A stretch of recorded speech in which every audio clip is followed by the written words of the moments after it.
We decided to move to Park Hill in 1969 because we had a son who was 6 months old when Martin Luther King was assassinated, and it made me certain that I wanted to raise my children in a neighborhood where I didn't have to tell them that skin color didn't determine who people were.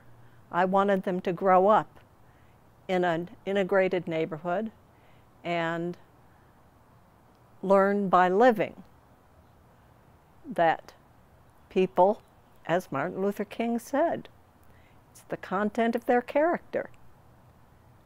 And that worked out pretty well. My children both grew up going through the Denver public schools and had multiracial friends. My daughter, when she was in kindergarten, walked off to Phillips Elementary School with two little friends. One was Japanese American and the other was African American. And I thought, this is the United Nations walking down Cremeria Street. I like this.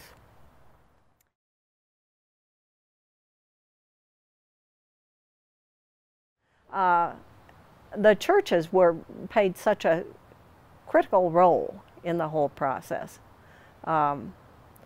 because there was really an intentional effort made to make an integrated neighborhood work. And really, I remember at the time, Park Hill was used as an example through the whole country that indeed we could live together and be good neighbors. What do you think the big deal is about the SOS camp? Fear.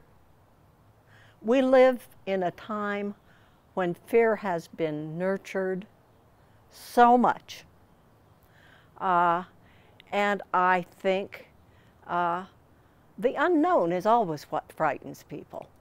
I think that's what frightens people about anybody who's different, whether it's racially or sexual orientation. It's the other. And that fear has been fostered in the past 10 or 20 years, but especially, let's face it, in the past 5 years. It's and it's thriving. I think there is. I think the Republican Party, the Congress, is operating from a basis of fear. They're and when we had a conversation about this a week ago in the neighborhood, that's kind of what I heard. Well, I wish the church would have handled it a little differently. They didn't give people much notice. And I think it has been done before. It's been done at the Baptist church. Well, that's not a neighborhood. Every place is a neighborhood. It's not our neighborhood, but every place is a neighborhood. Somebody lives there, and they haven't had problems. And as I told you, I always look back at the time when I took Jackson, when he was 5 years old, to senior support, and sat him up on the counter and let him put a roll on each plate. And of course, the people were just delighted to see him.